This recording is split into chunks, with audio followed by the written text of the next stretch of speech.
नमस्कार, स्वदेश न्यूज की खास पेशकश में आप सभी का स्वागत है। मैं हूं आपके साथ राखी और बात करेंगे मोदी की हुंकार विपक्ष पर वार की। जम्मू कश्मीर का चुनावी रण अपनी चरम पर पहुंच चुका है। राजनीतिक दलों की अपनी अपनी तैयारी है।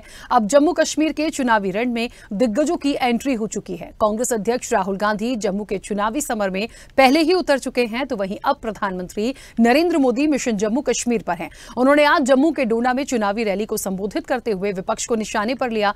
पीएम मोदी ने कहा कि खूबसूरत जम्मू कश्मीर को परिवारवाद ने खोखला कर दिया। राजनीतिक दलों को सिर्फ बच्चों की चिंता रही है। उन्होंने कहा कि इस बार का चुनाव 3 खानदानों और जम्मू कश्मीर के नौजवानों के बीच है। उन्होंने कहा कि आजादी के बाद से ही हमारा प्यारा जम्मू कश्मीर विदेशी ताकतों के निशाने पर आ गया और इसके बाद इस खूबसूरत राज्य को परिवारवाद ने खोखला करना शुरू कर दिया। विपक्षी दलों को निशाने पर लेते हुए पीएम मोदी ने कहा कि यहां जिन राजनीतिक दलों पर आपने भरोसा किया, उन्होंने आपके बच्चों की चिंता नहीं की। उन्होंने सिर्फ अपने बच्चों को आगे बढ़ाया। जम्मू कश्मीर के मेरे नौजवान आतंकवाद में पिसते रहे और परिवारवाद को आगे बढ़ाने वाली पार्टियां आपको गुमराह करके मौज काटती रहीं। इन लोगों ने जम्मू कश्मीर में नए नेतृत्व को कहीं भी कभी भी उभरने ही नहीं दिया। पीएम मोदी ने कहा कि इस बार जम्मू कश्मीर का चुनाव जम्मू कश्मीर का भाग्य तय करने वाला है। पीएम ने आगे कहा कि इस साल जम्मू कश्मीर विधानसभा का चुनाव 3 राजवंशों और जम्मू कश्मीर के युवाओं के बीच होने जा रहा है। कांग्रेस, नेशनल कॉन्फ्रेंस और पीडीपी के 3 राजवंश जम्मू कश्मीर की महत्वाकांक्षी युवाओं के खिलाफ खड़े होंगे। ये 3 परिवार जम्मू कश्मीर की दशकों से चली आ रही दुर्दशा के लिए जिम्मेदार हैं। वे भ्रष्टाचार में लिप्त रहे और आपको अपनी बुनियादी जरूरतों के लिए संघर्ष करना पड़ा। इन परिवारों ने घाटी में आतंकवाद और उग्रवाद की नींव रखी। प्रधानमंत्री ने कहा, आजकल ये लोग संविधान को अपनी जेब में रखते हैं। ये अपने काले कारनामों को छिपाने के लिए इस तरह के काम कर रहे हैं। हकीकत क्या है, ये जम्मू कश्मीर का बच्चा बच्चा जानता है। पीएम मोदी ने कहा कि जम्मू कश्मीर में आ रहा बदलाव हमारी सरकार की बीते 10 सालों की कोशिशों का नतीजा है। अब पीएम मोदी ने जहां विरोधियों पर निशाना साधा, तो पलटवार उन पर भी हुआ है। पहले हम पीएम मोदी का बयान और पलटवार सुन लेते हैं और फिर इसी मुद्दे पर हम चर्चा भी आगे बढ़ाएंगे। मोदी की हुंकार विपक्ष पर वार में। ये 3 खानदान, एक खानदान कांग्रेस का है, एक खानदान नेशनल कॉन्फ्रेंस का है, एक खानदान पीडीपी का है। जम्मू कश्मीर में इन 3 खानदानों ने मिलकर आप लोगों के साथ जो किया है, वो किसी पाप से कम नहीं है। ये तीनों खानदान जम्मू कश्मीर को दशकों दशक तक बर्बादी देने के जिम्मेदार है। इन 3 खानदानों ने यहां करप्शन को बढ़ावा दिया। इन 3 खानदानों ने यहां जमीन कब्जा करने वाले गिरोहों को बढ़ावा दिया। सरकारी नौकरियों में सिर्फ उन्हीं लोगों को भर्ती किया गया जो इन 3 खानदानों के खास थे। इन 3 खानदानों ने ही यहां अलगाव और आतंक के लिए जरूरी जमीन तैयार की और इसका फायदा किसने उठाया? देश के दुश्मनों ने। ये लोग आतंकवाद को इसलिए पाल पोस रहे थे ताकि इनकी अरबों खरबों की दुकान चलती रहे। दशकों तक यहां परिवारवाद ने यहां के बच्चों को, यहां के होनहार नौजवानों को आगे नहीं आने दिया। आपके सामने कांग्रेस और नेशनल कॉन्फ्रेंस की घोषणाएं भी है और भाजपा का संकल्प पत्र भी है। आपके लिए जानना जरूरी है कि ये लोग कह क्या रहे हैं और उसका नतीजा क्या होगा। नेशनल कॉन्फ्रेंस, पीडीपी और कांग्रेस आर्टिकल 370 को वापस लाना चाहते हैं। जब बीजेपी को इन फैमिलीज में से किसी की मदद की जरूरत थी तब हम बर्बादी के जिम्मेदार नहीं थे। अभी मुश्किल से 5-6 साल हो गए, पीडीपी के साथ तो बीजेपी का जम्मू कश्मीर में रिश्ता था, तब उनको पीडीपी में कोई खराबी नजर नहीं आई। जब वाजपेयी साहब को मिनिस्टर बनाना था और उनकी नजर मुझ पे पड़ी तब हम में कोई खराबी नहीं थी। आज इलेक्शन के दौरान इनको खराबी नजर आ ही जाती है। आप यकीन माने, कल को अगर बीजेपी के नंबर कम पड़े और पीडीपी ने उनको दोबारा मदद करने का फैसला किया, उनको पीडीपी में कोई खराबी नजर नहीं आएगी। ये वक्त की बात है ना, ये सियासी तकरीरें होती हैं और इलेक्शन के बाद इन चीजों को बुलाया जाता है। चलिए, तो जम्मू कश्मीर की जो चुनावी लड़ाई है वो परिवारवाद पर आ गई है। परिवारवाद पर ऐसे आ गई है कि एक तो 10 सालों बाद जम्मू कश्मीर में विधानसभा चुनाव देखने को मिलेंगे, जो अपने आप में एक अचीवमेंट से कम नहीं कह सकते हम इसको, क्योंकि एक लंबा वक्त है और इतने वक्त बाद इलेक्शन हो रहा है। ये अपने आप में बहुत, मुझे लगता है, वो एक अच्छी खबर है जम्मू कश्मीर के लिए।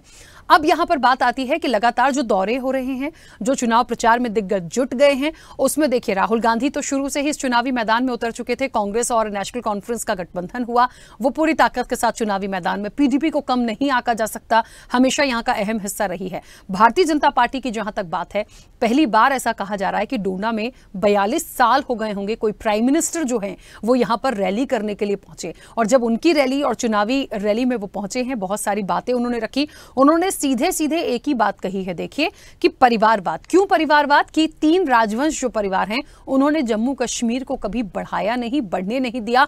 और इस बार की जो लड़ाई है, एक तरफ जम्मू कश्मीर का युवा, दूसरी तरफ ये 3 राजवंश परिवार के, तो कहीं ना कहीं परिवारवाद को लेकर निशाने पर लिया गया है। डेवलपमेंट की बात जहां तक होनी चाहिए उस पर फिलहाल कोई अपने मुद्दों को नहीं रख रहा कि आप किस तरह से किन चीजों को लेकर आगे बढ़ेंगे। तीसरी महत्वपूर्ण बात यह भी देखनी होगी कि 10 सालों में आज जितना कुछ भी जम्मू कश्मीर में हुआ है या घटनाएं कम हुई हैं, उसका क्रेडिट भारतीय जनता पार्टी साफ तौर पर ले रही है और वो कह रही है खुलकर कि ये उनकी कोशिशों से ही हुआ है। धारा 370 वो ले ही चुकी हैं और जाहिर तौर पर अब इसमें जनता को तय करना है कि क्या होगा। और इसी पर क्योंकि बयानबाजी जोरों पर है तो चर्चा भी लाजमी थी। सीधे चर्चा का रुख करते हैं। मेहमान जुड़े हैं, सबसे पहले आपका परिचय करा दें। भारतीय जनता पार्टी का पक्ष रखने के लिए अनिल गोयल हमारे साथ जुड़े। अनिल जी, बहुत स्वागत चर्चा में जुड़ने के लिए।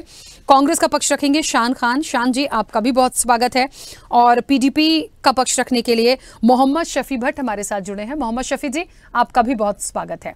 चर्चा की शुरुआत सबसे पहले अनिल जी आपसे। आवाज पहुंच रही है मेरी? बिल्कुल, राखी जा रही है। अनिल जी, जम्मू कश्मीर में 10 सालों में ऐसा क्या बहुत बड़ा बदलाव हुआ? मतलब ये सवाल मुझे इसलिए लेना पड़ रहा है क्योंकि विपक्ष की ये आपत्ति है, वो कहते हैं कोई बहुत बड़ी चीज नहीं कर दी आपने।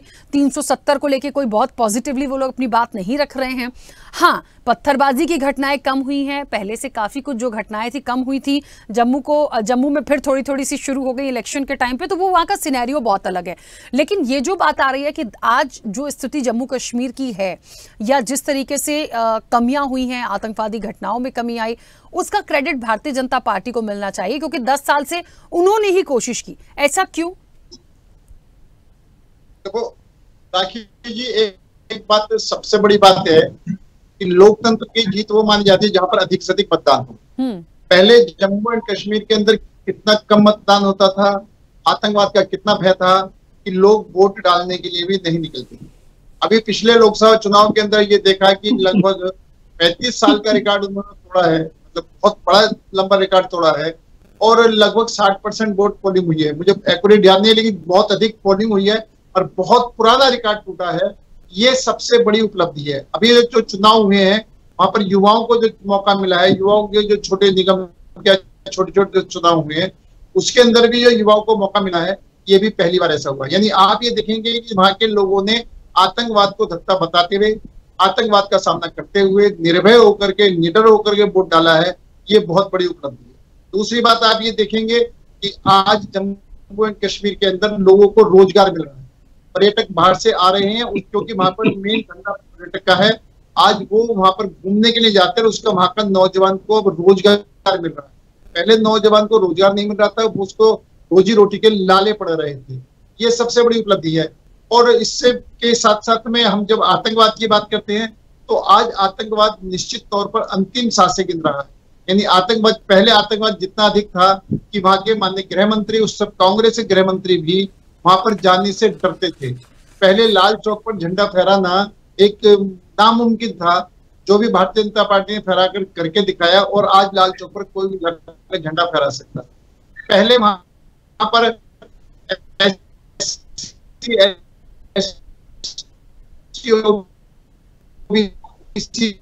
लाभ मिल रहा है, वहां के व्यापारी को लाभ मिल रहा है, वहां के पूरे आवाम को लाभ। अगर हम विकास की बात करें तो जम्मू एंड कश्मीर के अंदर जितना विकास धारा 370 हटने के बाद हुआ है, उससे पहले विकास की तुलना करें, उसके बाद के विकास की तुलना करें तो आपको जमीन आसमान का अंतर दिखाई देगा। आज वहां के लोग पूरे हिंदुस्तान के साथ मिल रहे हैं, पूरे हिंदुस्तान की जो सुविधाएं हैं वो वहां के नौजवानों को और वहां के निवासियों को मिल रही है। पहले वहां पर क्या था कि सिर्फ जो विशेष संविधान था वहां के लोगों को उसी के अंदर में रहना पड़ता था, बाकी देश की जो सुविधाएं थी वहां पर नहीं मिल पाती। आज पूरे देश की सुविधाएं उनको वहां पर मिल रही हैं, और इससे स्पष्ट है कि जम्मू कश्मीर एक विकास की तरफ आगे बढ़ रहा है, और जो विकास की तरफ आगे बढ़ रहा है। अनिल जी, मुझे लगता है सबसे बड़ा जो मुद्दा यहाँ पर आएगा वो पूर्ण राज्य के दर्जे का आएगा, जिसके लिए भारतीय जनता पार्टी अब अपने स्टैंड पर आई है कि हम उसको भी करेंगे, इसको भी हम पूरा करेंगे, पूर्ण राज्य का दर्जा हम देंगे। थोड़ा सा वक्त जरूर लग रहा है, लेकिन खुलकर उस पर स्टेटमेंट नहीं है। जैसे 370 को लेकर विपक्ष एकदम क्लियरिटी नहीं देता, वैसे ही आप लोग भी पूर्ण राज्य के दर्जे पर कोई क्लियरिटी नहीं दे रहे हैं। खैर ठीक है, इलेक्शन होने दीजिए, 10 साल बाद इलेक्शन हो रहा है, ये क्या कम है? अब वो किसके पक्ष में जाएगा, नहीं जाएगा, क्या होगा, ये देखने वाली बात होगी। कितना शांतिपूर्ण ढंग से हो रहा है, ये बहुत सारे फैक्टर हैं जो इस इलेक्शन में देखेंगे, क्योंकि 10 साल कोई छोटा सा समय नहीं होता, एक लंबा वक्त होता है। बहुत सारी चीजें इस बीच में देखी गई हैं जम्मू कश्मीर में, ठीक है। तो ये आने वाले समय की बात होगी। खैर ठीक है, जिस हिसाब से तैयारियां हैं, जिस हिसाब से 3 परिवारवाद की जो बात हो रही थी कि इन एक तरफ ये और एक तरफ जम्मू कश्मीर का युवा जो है, तो मुझे लगता है कि क्या इससे पहले ये लोग नहीं थे? पहले भी यही लोग थे जो कर रहे थे काम, और पहले भी इन लोगों को कहीं ना कहीं वहां की जनता ने समर्थन दिया होगा। ये एक अलग बात है कि एक लंबा वक्त हुआ और उसके बाद एक गैप आया। अब दोबारा देंगे कि नहीं, ये समय देखने वाली बात होगी। शान जी, आवाज पहुंच रही है? जी जी शान जी, मुख्य रूप से देखा जाए तो मुझे लगता है इस वक्त पे ये बहुत जरूरी हो जाएगा, जैसे कांग्रेस और नेशनल कॉन्फ्रेंस का गठबंधन कितनी मजबूती के साथ, कौन से वो अहम मुद्दे होंगे जिसको लेकर जम्मू कश्मीर में जीत का झंडा आपका गठबंधन गाड़ेगा। क्योंकि ये बातें तो बहुत हो गई, कौन सा परिवार, किसका परिवार। अब वो परिवारवाद कहाँ जम्मू कश्मीर में आ रहा है, तो ये बहुत डेप्थ में जाके समझना पड़ेगा, क्योंकि पीएम मोदी ने कहा, और चुनावी रैली है तो आनी ही है, विपक्ष पर वार किए बिना तो कोई काम हो नहीं सकता। लेकिन फिर भी मुझे लगता है मुख्य रूप से हम मुद्दे पे बात करें कि क्या हो सकता है जिसके लिए जीत आप लोगों को मिले। देखिए राखी जी, प्रधानमंत्री जी जम्मू कश्मीर में जाके भाषण दे रहे हैं, वो प्रधानमंत्री जिनको अभी कुछ महीनों पहले लोकसभा चुनाव में घाटी में प्रत्याशी खड़ा करने के लिए कोई व्यक्ति नहीं मिला। इनकी हालत बहुत पतली है जम्मू कश्मीर में। और मोदी जी, मुझे लगता है कि लोकसभा चुनाव में बहुमत छीना जनता ने इनसे, तो इनकी याददाश्त भी छीन गई, ऐसा लग रहा है मुझे। जिन 3 परिवारों को ये कोस रहे हैं, जिनको ये राजवंशी बता रहे हैं, जिनको ये भ्रष्ट बता रहे हैं, लुटेरा बता रहे हैं, उन 3 परिवारों में से 2 परिवारों के साथ और उनके दल के साथ तो भाजपा गठबंधन रहा है। भाजपा उनके साथ मिलकर सरकार चलाई है, भाजपा ने केंद्र में और जम्मू कश्मीर में। तो भाजपा का काम है केवल झूठ बोलना, बेशर्मी करना, इसके अलावा भाजपा कुछ करती नहीं है। अब दूसरी बात, जम्मू कश्मीर का जो चुनाव है वो कश्मीरियत के लिए चुनाव है, वो चुनाव विकास के लिए, रोजगार के लिए है, जम्मू कश्मीर के पूर्ण राज्य के दर्जे के लिए है। क्योंकि जिस प्रकार से भाजपा ने पिछले 10 वर्षों में कुशासन किया, जम्मू कश्मीर के प्रदेश को 2 हिस्से में बांटने का काम किया, उनसे पूर्ण राज्य का दर्जा छीना, जिस प्रकार से अनुच्छेद 370 को हटाया गया था, उसके जो घोषित लक्ष्य थे कि यहाँ पर रोजगार आएगा, उद्योग आएगा, विकास होगा, शांति बहाली होगी, किंतु आज जम्मू कश्मीर में ऐसा कुछ भी नहीं है।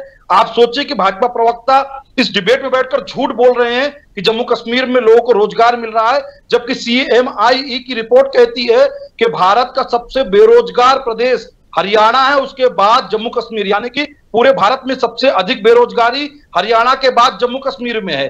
तो रोजगार एक बड़ा मुद्दा है। उसके बाद जिस प्रकार से जम्मू कश्मीर राज्य को 2 भागों में बांटा गया, उनका पूर्ण राज्य का दर्जा छीना गया, वो बड़ा मुद्दा है। हमारी प्राथमिकता है जम्मू कश्मीर को जल्द से जल्द पूर्ण राज्य का दर्जा मिले। उसके बाद तीसरी बात, इन्होंने कहा था अनुच्छेद 370 हटने के बाद शांति बहाली होगी। कहां शांति बहाली हो गई? आए दिन जम्मू कश्मीर में टारगेट किलिंग हो रही है, हमारे सेना के जवान मारे जा रहे हैं, नागरिक मारे जा रहे हैं, जम्मू कश्मीर के कश्मीरी पंडितों को जम्मू में आके धरना देना पड़ रहा है, पर भाजपा और प्रधानमंत्री मोदी जी बेशर्मी से भाषण दे रहे हैं। तो जम्मू कश्मीर में चित्र बिल्कुल स्पष्ट है, भाजपा खेल से बाहर है, भाजपा लड़ाई से बाहर है। किंतु क्या है, भाजपा ने अपने आप को विश्व की सबसे बड़ी पार्टी घोषित कर लिया है और मोदी जी ने अपने आप को विश्व गुरु घोषित कर लिया है। इसके लिए अभी हार स्वीकार कर लेंगे तो बेइज्जती हो जाएगी, इसके लिए हार स्वीकार नहीं कर रहे हैं। वरना जम्मू कश्मीर में उनके छोटे कार्यकर्ता से लेके इनके शीर्ष नेतृत्व मोदी जी, अमित शाह जी और जेपी नड्डा तक को पता है कि जम्मू कश्मीर में इनकी जमानत जब्त हो रही है, जनता में आक्रोश है इनके प्रति और इनका सुपड़ा साफ कर रही है जनता और कांग्रेस के इंडिया गठबंधन को पूर्ण बहुमत के साथ सरकार बनाने जा रही है जनता। ठीक है, मोहम्मद शफी भट्ट जी, मेरी आवाज पहुंच रही है? जी जी पहुंच रही है। मोहम्मद शफी जी, मुझे लगता है जम्मू कश्मीर पे हम पहले भी चर्चा में बैठे हैं, लेकिन अब थोड़ा सा और रोचक हो गया। रोचक क्यों हुआ? क्योंकि जब चुनावी रैलियां शुरू हो जाएं, प्रचार प्रसार शुरू हो जाए और फिर वहां पर जब दिग्गज आके अपने मुद्दों की बात करते हैं, वो क्या करना चाहते हैं, वो कितना करेंगे, पिछले 10 सालों में क्या हुआ, कितना डेवलपमेंट हुआ और उसका क्रेडिट किसको मिलना चाहिए, तो कहीं ना कहीं प्राइम मिनिस्टर नरेंद्र मोदी की जिस तरीके से रैली हुई, उन्होंने बहुत सीधे सीधे विपक्ष पर निशाना साधा। उन्होंने एक तो परिवारवाद को बीच में लाया, परिवारवाद को लेकर उन्होंने बहुत सारी बातें करी हैं। ये मैसेज देने की कोशिश की है कि जो कुछ भी बदलाव और शांति थोड़ी बहुत भी जो आई, उसका पूरा क्रेडिट भारतीय जनता पार्टी का है इन 10 सालों में। इसलिए आगे भी यदि उनको मौका मिलता है तो वो बहुत अच्छा चीजों को लेके जाएंगे। अच्छा, मैं एक चीज बोलूंगी, पर्यटन की दृष्टि से देखा जाए या पत्थरबाजी की जो बहुत घटनाएं पहले होती थी, बेशक उसमें कमी आई है, लेकिन मुख्य रूप से जो डिमांड है, मुख्य रूप से जो रोजगार की बात हो रही है और ज्यादा विकास की बात हो रही है, बहुत सारी चीजें ऐसी बीच में आई जो नहीं होनी थी, कुछ हमले और हुए बीच में, इन सब चीजों के लिए काम करने की जरूरत है। उस पर कोई बात क्यों नहीं? देखिए जी, एक वो गाने का मुक्त मुझे याद आ रहा है, वो सब कुछ लुटा के होश में आए तो क्या किया। अब चूंकि बीजेपी का जो एक नैरेटिव उन्होंने बिल्ड किया था, वो एक गुब्बारा की विकास है जी, विकास है, हर जगह विकास है, उस गुब्बारे से हवा निकलती अब नजर आ रही है। अगर बीजेपी इतनी सक्षम होती, अगर उन्होंने इतना विकास कार्य किया होता, तो आज वो हर जगह कश्मीर में अपने अपने कैंडिडेट वहां पर फील्ड कर देते। मैं आपको अपनी कॉन्स्टिट्यूएंसी की बात कर रहा हूं। यहाँ हमारा जो बीजेपी का कार्यकर्ता है, जो यहाँ नेता है उनका, उसका कोई अता पता ही नहीं है, उसका कोई नॉमिनेशन ही नहीं हुआ। अगर ये सारा इनका जो विकास कार्य, इनका जो सबका साथ सबका विकास एक नारा था, वो नारा खोखला हुआ है। इनको बड़ी मिर्ची लगती है जब भी ये 3 खानदानों के बारे में बात करते हैं, ये परिवारवाद के बारे में बहुत बातें करते हैं। परिवारवाद में अगर देखें तो नेहरू ने जो हिंदुस्तान को दिया, आज तक उसका कोई बदल ही नहीं है, उसका कोई और मिसाल ही नहीं है। ऐसे ही देख लीजिए आप, जो नेशनल कॉन्फ्रेंस ने कश्मीर में दिया, उसका कोई आपको एग्जाम्पल यहाँ पर नहीं मिलेगी। उसके साथ साथ जो पीडीपी ने यहाँ पर कार्य किया है 2002 से लेकर 2018 तक, उसने जम्मू कश्मीर का कंप्लीट सिनेरियो यहाँ चेंज कर दिया। यहाँ डेवलपमेंट हो गई, यहाँ पर पर्यटन के लिए एक नया कॉरिडोर खुल गया। लोगों को लगा कि नहीं, आप कश्मीर हमारे लिए सुरक्षित जगह है, हम वहाँ जा सकते हैं, वहाँ बैठ सकते हैं, वहाँ घूम सकते हैं। इस तरह यहाँ पर जो पाकिस्तान के साथ है, उनके साथ यहाँ बात हो गई, उनके साथ सीज फायर हो गया। यहाँ मुजफ्फराबाद बस चली, पुंछ रावलाकोट बस चली। लोगों ने देख लिया कि पाकिस्तान में क्या है और हिंदुस्तान में क्या है, इस कश्मीर में क्या है, उस कश्मीर में क्या है। तो लोगों के सामने सच आने लगा, वो उभर के आने लगा। ये सारा जो है ये काम पीडीपी ने किया है। अब यहाँ पर इतना कहना कि परिवारवाद, इन्होंने यहाँ मिलिटेंसी को बढ़ावा दिया। अगर कल तक परिवारवाद मिलिटेंसी को बढ़ावा दे रहा था, तो आज जो घटनाएं घट रही है, उन घटनाओं को कौन यहाँ पर बढ़ावा दे रहा है, चाहे वो जम्मू का क्षेत्र हो या वो कश्मीर का क्षेत्र हो। ये भी देखना है ना, जो यहाँ वाहवाही लूट रहे हैं, जो मिठाई बांट रहे हैं, जब यहाँ पर कोई ऐसा कोई मसला हो जाता है, ऐसी कोई घटना घटती है जिसमें यहाँ हमारे जो सुरक्षा बल है उनके जीवन पर बात आती है, तो उसकी जिम्मेदारी कोई क्यों नहीं ले रहा है? उसकी जिम्मेदारी तो उन्हीं को लेनी चाहिए। उसके बाद मैं मोदी जी का सारा ये देख रहा था कि उन्होंने हिंदू के बारे में बड़ा, जो हमारे कश्मीरी पंडित भाई हैं, उनके बारे में बड़ा बोला कि हम उनके लिए आरक्षण दे रहे हैं, हम उनके लिए बड़े कार्य कर रहे हैं, उनकी घर वापसी के लिए हम नए नए रास्ते खोल रहे हैं। जब यहाँ पर मिलिटेंसी का आगाज हुआ तो स्टेट की जिम्मेदारी बनती थी कि यहाँ पर जो कश्मीरी पंडित हमारे भाई है उनको कहीं पर प्रोटेक्ट किया जाए, क्योंकि यहाँ पर इससे पहले 1947 के बाद ही यहाँ पर बड़े कैंप्स बन गए, बड़ी डिप्लॉयमेंट हो गई, हमारी पुलिस कॉलोनी थी, हमारी पुलिस लाइन थी, तो उनको वहां पर बचाया जा सकता था। और वो भी उनको भी कोई मजबूरी नहीं होती कि वो यहाँ से फिर हिजरत करके माइग्रेट होके यहाँ जम्मू जाते। 2-4 साल अगर उनको अच्छे रिहेबिलिटेशन कैंप्स में रखा जाता कश्मीर में ही, तो उनको वहां जाने की जरूरत नहीं पड़ती और उनको भी अभी वो भय या उनको डर नहीं लगता कश्मीर वापस आने में। ये सारा जितना ये दिखा रहे हैं, ये सारे हवाई घोड़े हैं और दौड़ा रहे हैं, जबकि इनको इन्हीं 3 जो परिवार हैं इन्हीं से डर लग रहा है, जिसकी वजह से इन्होंने इतने सारे प्रॉक्सीज यहाँ पर फील्ड किए हैं कि ये चाहते हैं कि किसी न किसी तरीके से इनको सत्ता से बाहर रखा जाए। ठीक है, जम्मू लगता है कि जम्मू हमारा स्ट्रांग है, तो जम्मू में इन्होंने कोई वहां पर कोई इन्होंने इंडिपेंडेंट्स वगैरह जो जितने भी इनके प्रॉक्सीज हैं उनको वहां पर फील्ड नहीं किया गया है। तो कश्मीर में ही क्यों? कश्मीर में इनको पीडीपी से डर लगता है, कश्मीर में ये पीडीपी से डरते हैं, इनको पता है कि पीडीपी यहाँ सत्ता में आएगी और जो इनकी पोल है वो सारी खुल जाएगी। ठीक है, और निर्णय तो क्योंकि जनता को देना है, जितने अच्छे मुद्दों के साथ जाएंगे, जितनी अच्छी बातों के साथ जाएंगे। 2 बातें मैं कह रही हूँ ना, बार बार बहुत महत्वपूर्ण हो गई हैं। 370 का क्रेडिट क्या भारतीय जनता पार्टी को मिल सकता है? पहला सवाल है। पूर्ण राज्य का दर्जा में क्या भारतीय जनता पार्टी फेल हो सकती है? दूसरी बात, कहा तो है उन्होंने कि करेंगे। तीसरी चीज ये है कि जितने भी डेवलपमेंट और बाकी विकास की जो बातें हो रही हैं उसमें कितना दम है। और फिर सबसे बड़ी बात है कि पीडीपी हो, वो अपना जिस तरीके से पूरा घोषणा पत्र और तमाम चीजें अपनी लाई है, तो वो अपनी क्लियरिटीज के साथ है। यहाँ तो 370 की वापसी की भी बात हो रही है, तो ये भी एक बड़ा सवाल है कि क्या लोग वहां के 370 के साथ खुश हैं? नहीं है तो पीडीपी जो बात वापसी की कर रही है, क्या उसको नुकसान हो सकता? तो ये वो फैक्टर हैं जो जनता समझेगी और उसी के कहते हैं ना कि उसी को ध्यान में रखकर ये मतदान भी होगा, क्योंकि यही वो मुद्दे हैं जो इसके इर्द गिर्द पूरे इलेक्शन को समेट कर चल रहे हैं। अब चुनौती भारतीय जनता पार्टी के लिए भी कुछ 1-2 बातों की है अनिल जी, क्योंकि समय भी बड़ी तेजी से हो रहा है, बहुत जल्दी से अपनी बात रखिएगा। 370 का फायदा मिलेगा नहीं मिलेगा ये एक अलग बात हो गई। मुझे लगता है कभी ऐसा बहुत खुल के बड़ा विरोध नहीं दिखा विपक्ष के अलावा जम्मू कश्मीर में 370 को लेके। हो सकता है प्लस में जाए, लेकिन पूर्ण राज्य के लिए आपको अपनी क्लियरिटी देनी पड़ेगी, सिर्फ कहने से नहीं होगा। तीसरी चीज, जो विकास, रोजगार और तमाम चीजों की बात विपक्ष उठा रहा है, उस पर भी क्लियरिटी लेकर चलनी होगी।